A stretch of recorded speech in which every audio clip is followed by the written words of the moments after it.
तो welcome to our channel. अपन classical mechanics के पीवाईक्यू करते हैं जो एमएससी फिजिक्स के हैं। तो दोस्तों एक अच्छा क्वेश्चन दे रखा है, कंसीडर द लाग्रांज दे रखा है अपन को, वेयर एल पाई जो कांस्टेंट दे रखा है। पहला क्वेश्चन बोल रहा है कि मुझे डेराइव करना है दोस्तों ऑल लाग्रांज इक्वेशन। तो सबसे पहले इसमें कितने अपने जनरलाइज कोऑर्डिनेट है, एक्स और वाई है। तो उसकी जो आइलर लाग्रांज इक्वेशन निकलेगी वो 2 निकलेगी, ठीक है। तो सबसे पहले लाग्रांज ये होता है, इसके लिए लाग्रांज इक्वेशन फॉर एक्स के लिए दोस्तों क्या होगी, d upon D t del upon del x naught minus del upon del x is equal to 0 होगा। तो डेल अपॉन डेल एक्स क्या होगा दोस्तों, इसका 3 अल्फा होगा, और del upon del x naught क्या होगा, 2 m x dot minus m y dot होगा। इस प्रकार आप इन दोनों टर्म्स को इसमें रखकर Euler Lagrange equation for x coordinate के लिए निकाल दोगे। इसी प्रकार दोस्तों आइलर लाग्रांज इक्वेशन निकालनी है दोस्तों वाई कोऑर्डिनेट के लिए। तो वाई जनरलाइज कोऑर्डिनेट के लिए डेल अपॉन डेल वाई ये होगा, del upon del y dot और डेल अपॉन डेल वाई ये होगा। तो इसी प्रकार आपको दूसरी लाग्रांज इक्वेशन भी निकली आइलर लाग्रांज इक्वेशन। पहला पार्ट खत्म, आपके 2 नंबर आ गए। दूसरा करना है कि डेराइव करना है कि expression for the s of t y of t and x given the x naught of 0 is equal to 0, ये कंडीशंस दे रखी है। इसके लिए आपको यह करना है। तो सबसे पहले अपनी पहली लाग्रांज इक्वेशन ये आई थी, तो मैं इसको m कॉमन लेकर 3 अल्फा को उधर भेजकर मैं इसको पहली जो लाग्रांज इक्वेशन थी इसको इस प्रकार लिख सकता हूँ, m कॉमन लेकर 2s dot minus y double dot is equal to 3 alpha upon इसको इक्वेशन 4 दे देता हूँ। इसी प्रकार दूसरी इक्वेशन को s dot double dot minus y double dot is equal to alpha by m की टर्म्स में लिख सकता हूँ। मैं इक्वेशन 4 माइनस इक्वेशन 3 करूँगा तो मेरे पास x डबल डॉट आ जाएगा। यदि मेरे पास x डबल डॉट आ गया तो मेरे पास s डॉट कितना हो जाएगा दोस्तों, 2 अल्फा m अपॉन टी, क्योंकि x D square upon d x T होता है। तो इसको क्या लिख सकता हूँ, D T upon x dot. तो ये t बन गया नहीं बन गया। तो अब इसी प्रकार एक्स ऑफ टी निकाल सकता हूँ मैं। तो एक्स ऑफ टी कैसे निकालूंगा, इंटीग्रेशन। अब यहाँ पर तुमने इंटीग्रेशन करा तो plus C is equal to plus C 0 था, तो तुम्हें क्या मानना है कि एस डॉट को 0 मानना है टी इक्वल टू 0 पर। तो टी इक्वल टू 0 पर तुम्हारा एक्स डॉट कितना होगा, 0 है। तो तुम्हारा सी की वैल्यू भी कितनी आ गई, 0 आ गई। इसलिए एक्स डबल डॉट जब निकालना चाहूँगा तो जब x double dot equal to ये था एस नोट ये आ गया, क्योंकि सी 0 हो गया। एक्स ऑफ टी क्या हो गया, एस नोट प्लस, अब कितना आ गया, एक्स नोट प्लस 0 से लेकर T 2 alpha by M T का alpha by M T square plus X nought आ गया। मतलब यहाँ पर वापस सी आ गया एक्स ऑफ टी। इसी प्रकार मैं इसको वापस करना चाहूँगा, वही कंडीशन लगाऊंगा, टी इक्वल टू 0। तो ये एस नोट क्या है, एक प्रकार से कांस्टेंट ही तो है अपना, सी ही तो है। अब सी है तो टी इक्वल टू 0 लगाया, टी इक्वल टू 0 लगाया तो एक्स ऑफ टी कितना था, 0 था। तो मेरा पास एस नोट मतलब सी जो था वो 0 आ गया।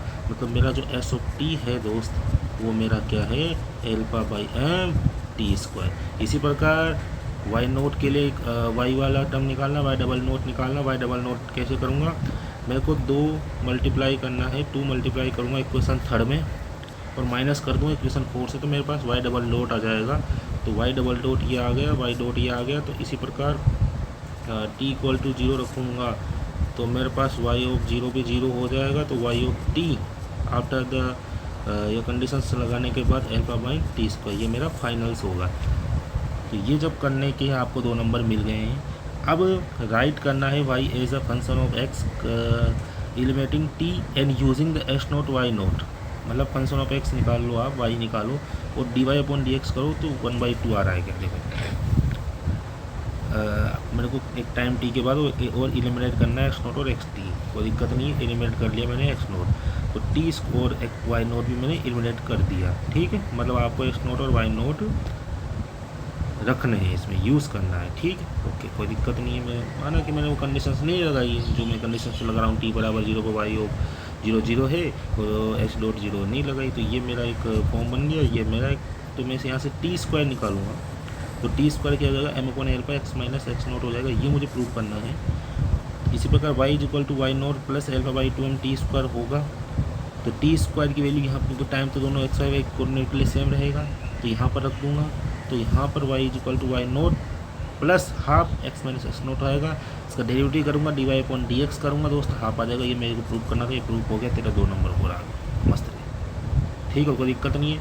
चौथा क्वेश्चन भाई नॉर्थर्न थ्योरम का है, वो शानदार क्वेश्चन। सबसे पहले तुझे नॉर्थर्न थ्योरम समझाना पड़ेगा कि नॉर्थर्न थ्योरम है क्या, कब नॉर्थर्न थ्योरम लगाई जाती है, क्यों ज़रूरत पड़ी नॉर्थर्न थ्योरम की, तो ये तुझे पता होना चाहिए। मैं मतलब थोड़ा सा जो मुझे बेसिक जो शॉर्ट है, मतलब ट्रेलर बता देता हूँ उसका क्या है।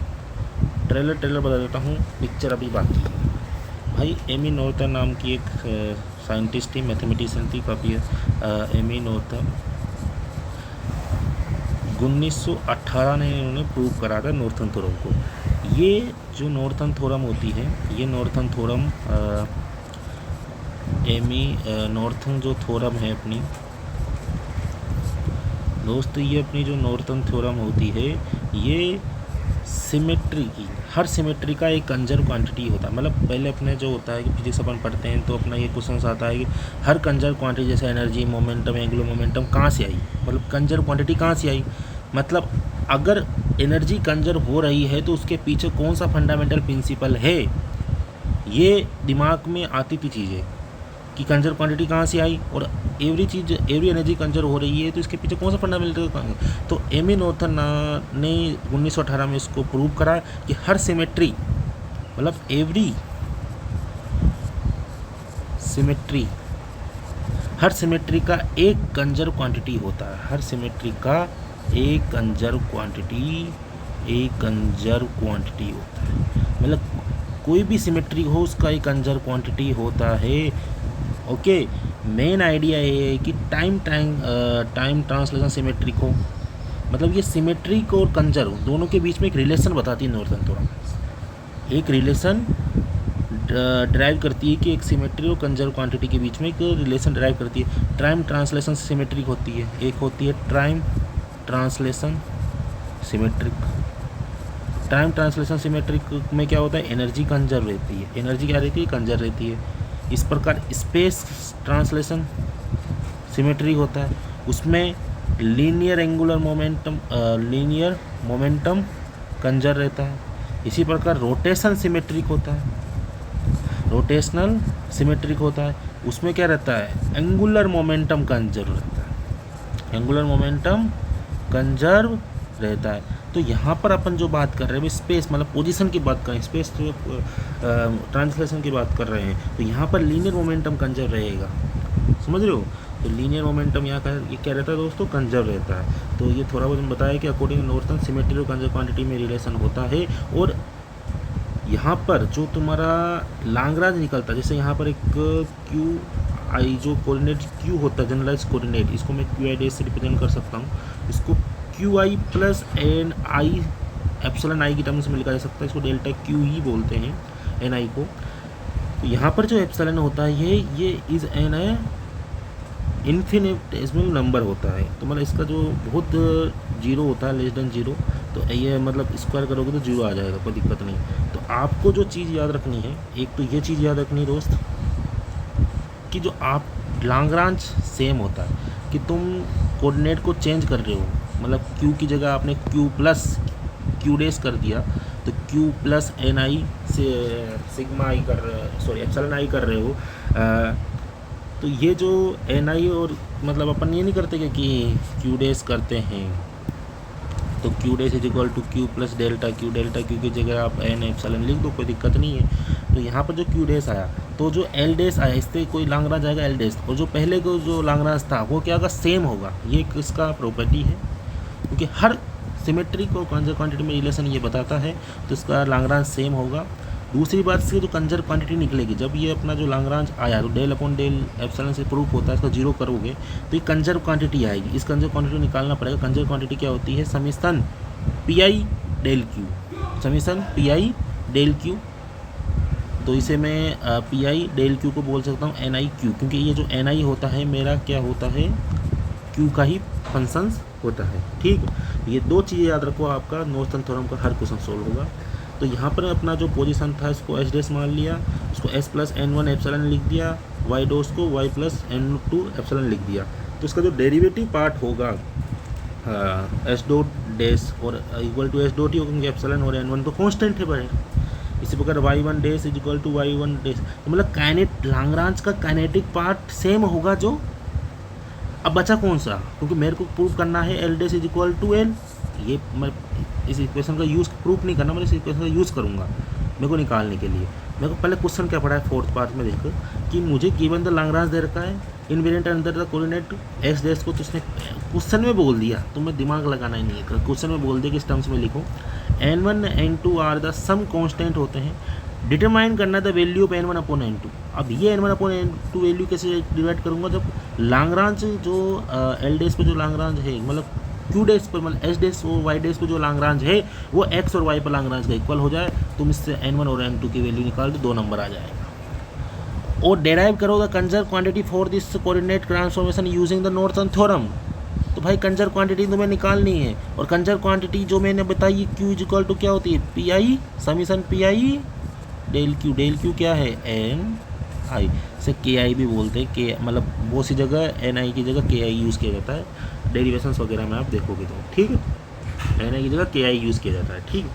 तो वेलोसिटी आर द अनचेंज हो रही है, तो ओनली पोटेंशियल एनर्जी शिफ्ट होगी, तो पोटेंशियल एनर्जी तो यहाँ पर जो मैं लिखूँगा the kinetic T dash plus potential energy, sorry T dash minus potential energy is equal to T minus potential, तो ये तो सेम हो गया ना। तो अब मुझे पोटेंशियल एनर्जी चेंज करना, तो पोटेंशियल एनर्जी इक्वल कर दूंगा, तो एल्फा 3 पोटेंशियल एनर्जी कौन सा पार्ट है, पोटेंशियल एनर्जी है alpha 3x minus Y,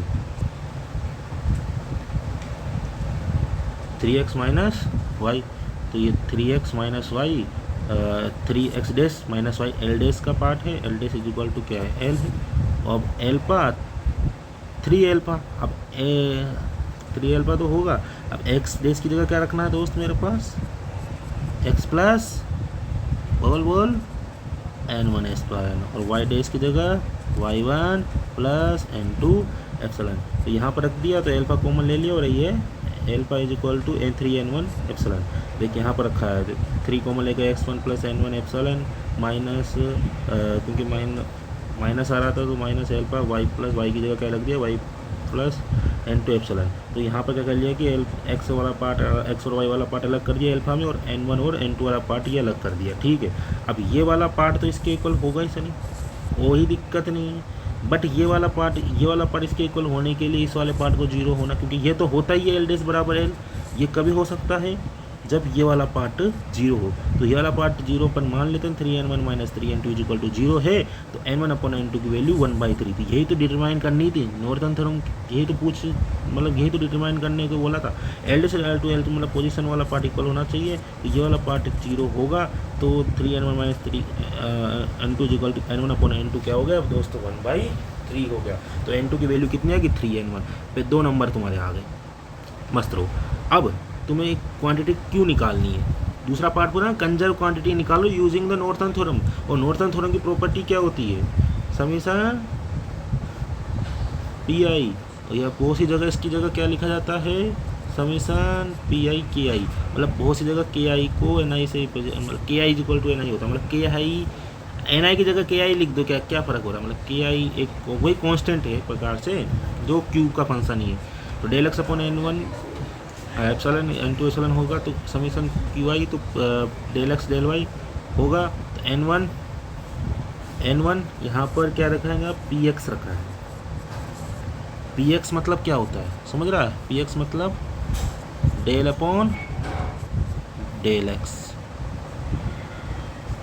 dot, इसी प्रकार पी वाई मतलब del upon del y dot, ये है।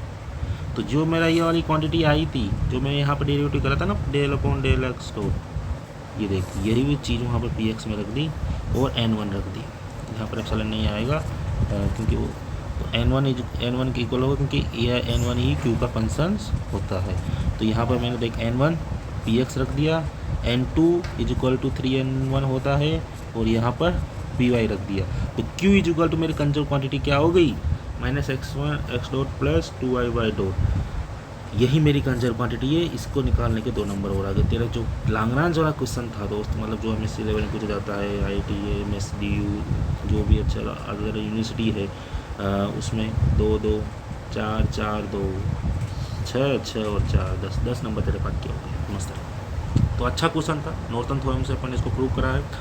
तो नॉर्थन थ्योरम बहुत अच्छी थ्योरम है दोस्तों, इसको आपको देखना चाहिए। तो नॉर्थन थ्योरम आया क्योंकि सिमेट्रिक और कंजर्वेशन के बीच में एक डायरेक्ट रिलेशन इस्टेब्लिश करना था, इसलिए। ओके, अब इसके बाद अपन नेक्स्ट क्वेश्चन कर।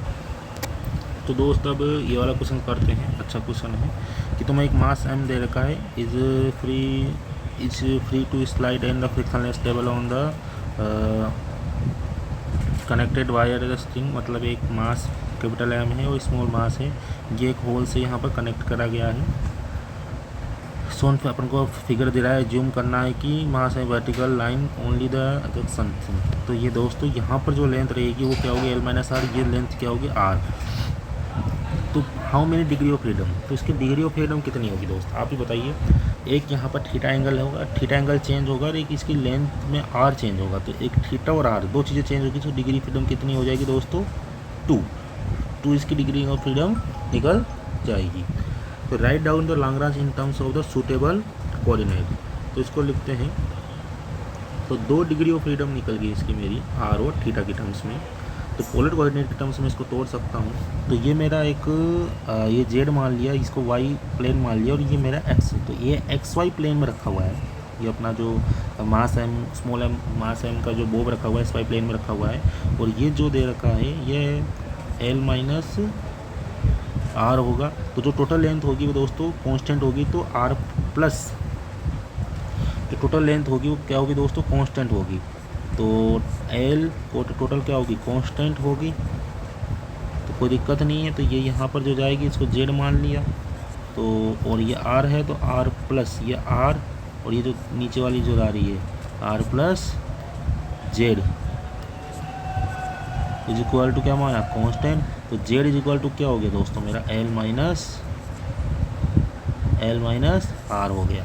ठीक है, अब मेरे को यहाँ पर इसका y कंपोनेंट चाहिए। तो अब y इज इक्वल टू क्या हो जाएगा दोस्तों, R कोस थीटा और x इज इक्वल टू क्या हो जाएगा, यहाँ पर ये x एक्सिस है ना, x equal to R sine theta. हो गया नहीं हो गया, x is equal to R sine theta और y is equal to R cos theta. But यहाँ पर जो x आएगा वो नेगेटिव है, क्योंकि अपन जब कोऑर्डिनेट मानते हैं तो ये z मानते हैं, ये y माना और ये x माना।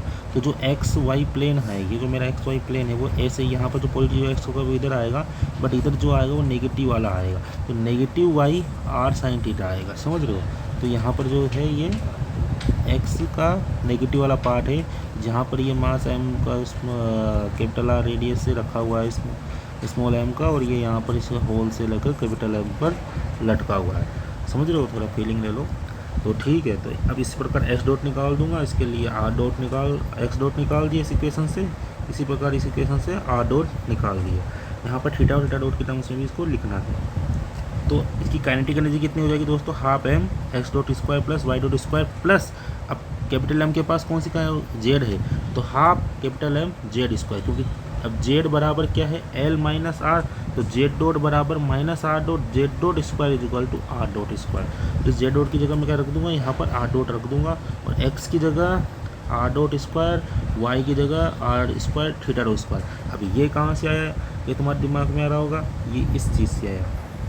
ठीक है, जब इनका तुम स्क्वायर करके जब जोड़ोगे ये टर्म्स में पोलर कोऑर्डिनेट के टर्म्स में लिख दो। एक ट्रिक बताऊं, यदि कोई भी स्फेरिकल कोऑर्डिनेट सिस्टम में तुम्हें एक कोऑर्डिनेट मान लेना है जो इसकी काइनेटिक एनर्जी तुम्हें पता है कि r थीटा के टर्म्स में आएगी, एक 2D प्लेन है, तो अपन जानते हैं कि r थीटा फाई इसके क्या होते हैं, कोऑर्डिनेट होते हैं। तो अपन को सबसे पहले काइनेटिक एनर्जी लिखने के लिए r डॉट स्क्वायर लिख दूँ, थीटा डॉट स्क्वायर लिख दो और फाई डॉट स्क्वायर लिख दो 3D प्लेन के लिए। और इसके लिए स्क्वायर कोऑर्डिनेट के स्केलर जो फैक्टर होते हैं 1 r साइन थीटा, तो 1 लिख दो, R लिख दो और R साइन थीटा लिख दो।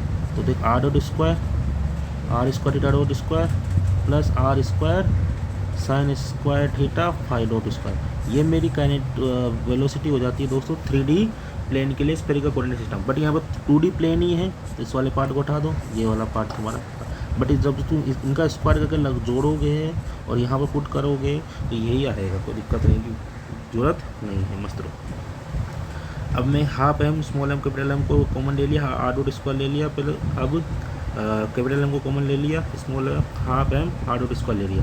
अब पोटेंशियल एनर्जी क्या होगी दोस्तों, माइनस एम जी एच होता तो रेफरेंस पॉइंट मेरा कौन सा है, ये वाला, तो माइनस एम जी एच ले लूँ, तो एच इज इक्वल टू क्या होगा दोस्त, यहाँ पर जेड होगा, माइनस जेड होगा। इसलिए तो लैग्रेंज क्या होता है दोस्तों, एल माइनस वी होता है, तो यहाँ पर माइनस माइनस प्लस हो जाएगा, तो plus m g h z हो जाएगा, और जेड इज इक्वल टू क्या आएगा मेरा एल माइनस आर, तो यहाँ पर एल माइनस आर लिख दिया।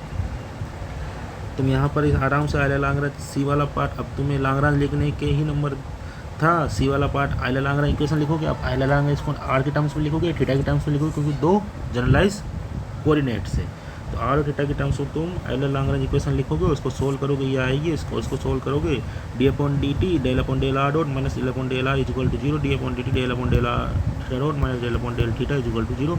तो इस टर्म्स में तुम आराम से सोल्व करके जीरोगे। अब तीसरा पार्ट डी वाला पार्ट काफ़ी अच्छा है कि find under what condition does की एम एंड को सर्कुलर मोशन करेगा, तो वो कौन सी कंडीशन है कि ये जो स्मॉल एम है ना, ये वहाँ पर सर्कुलर मोशन करेगा। तो जब आर कांस्टेंट रहेगा जब ही तो सर्कुलर मोशन कर पाएगा, क्योंकि सर्कुलर मोशन के लिए कैपिटल आर रेडियस कांस्टेंट होनी चाहिए, तो मतलब आर डॉट बराबर जीरो हो, उस कंडीशन में मेरा जो ये मोशन करेगा वो सर्कुलर मोशन करेगा।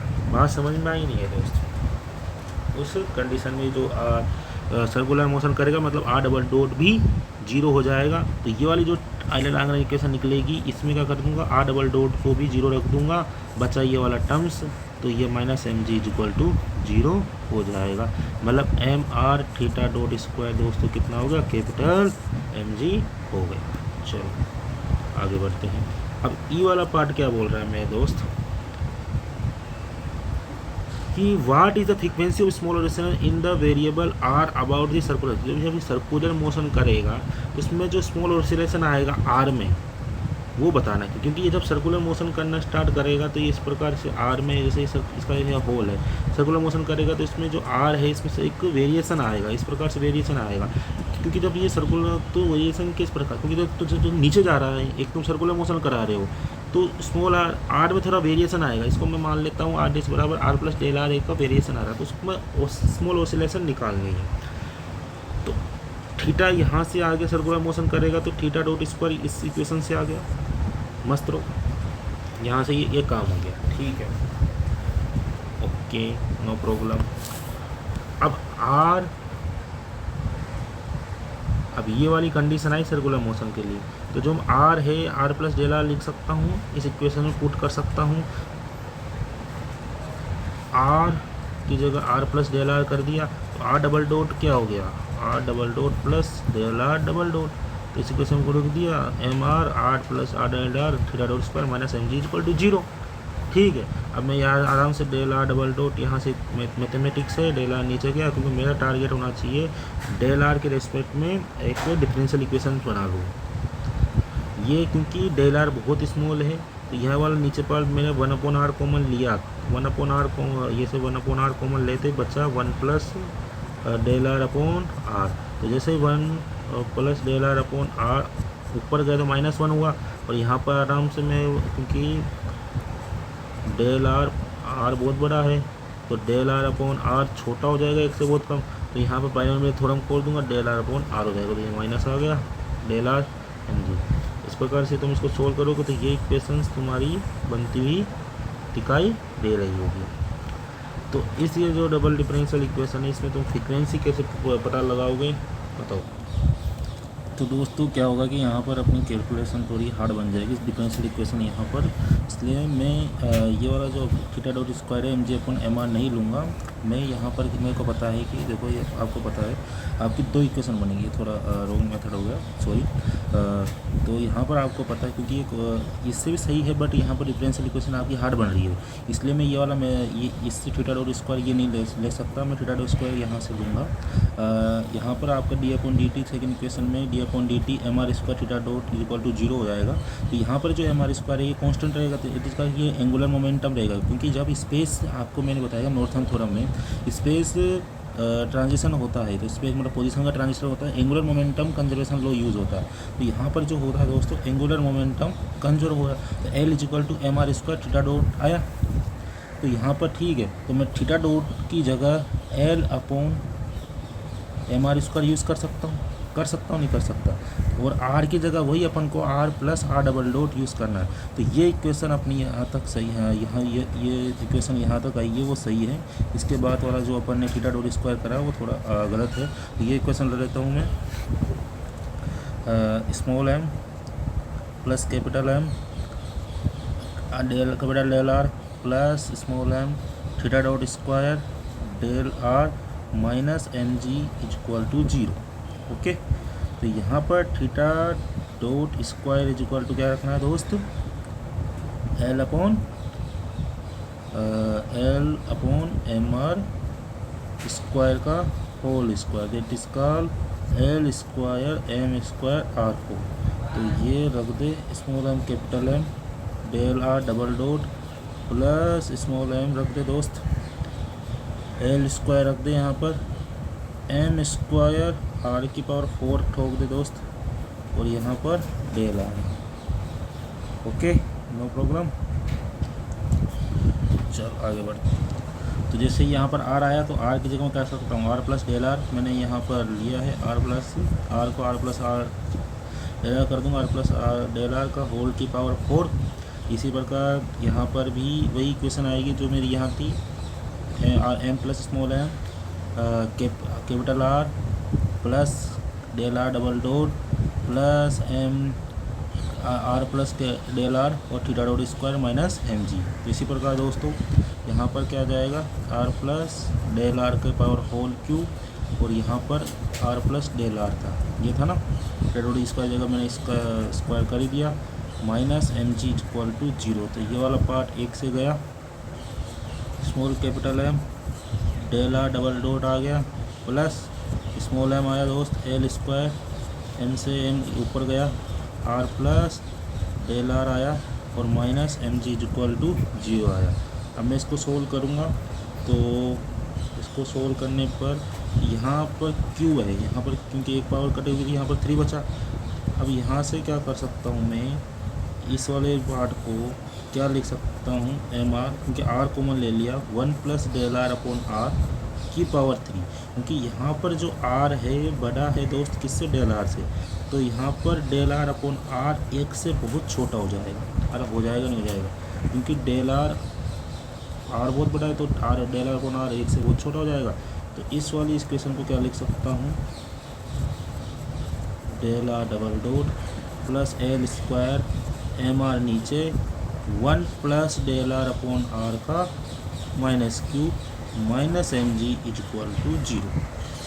यहाँ तक समझ में आया नहीं है दोस्त, पता यहाँ तक समझ में आया नहीं है, आ गया, चलो आगे।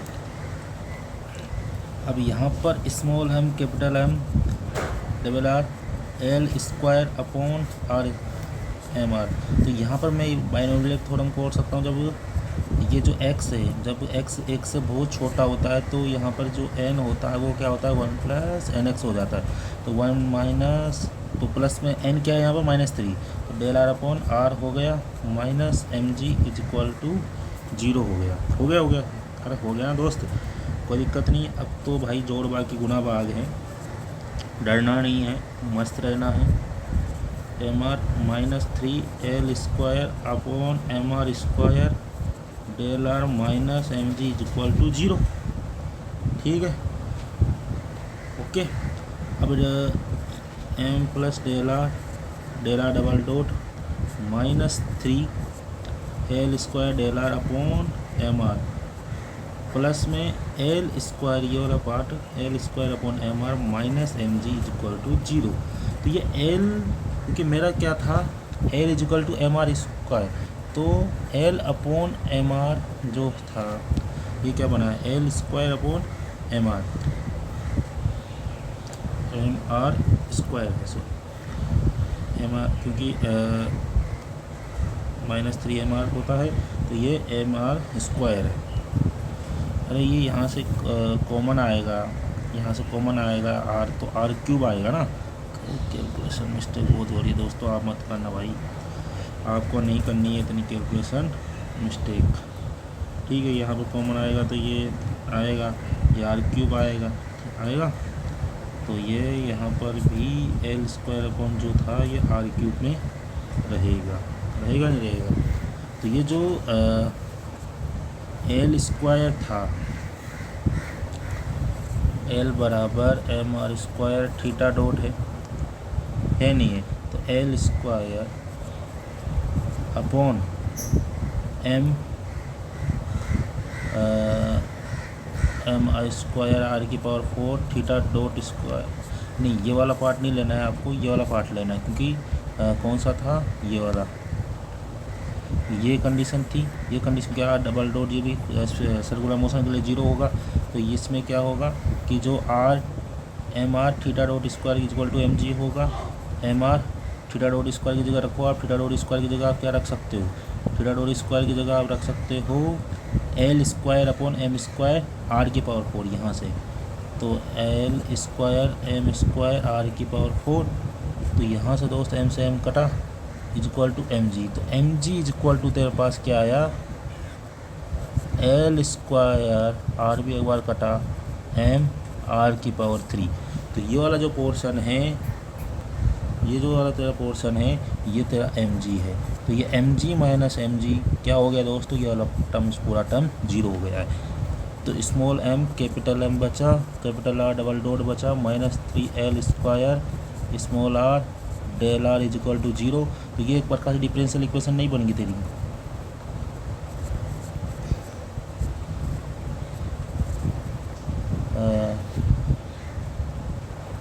Capital M del are is equal to 0 बनी। इसको मैं आर नोट लिख सकता हूँ, जो नीचे आर बचा है, आर नोट क्यूब लिख सकता हूँ, इसको आर नोट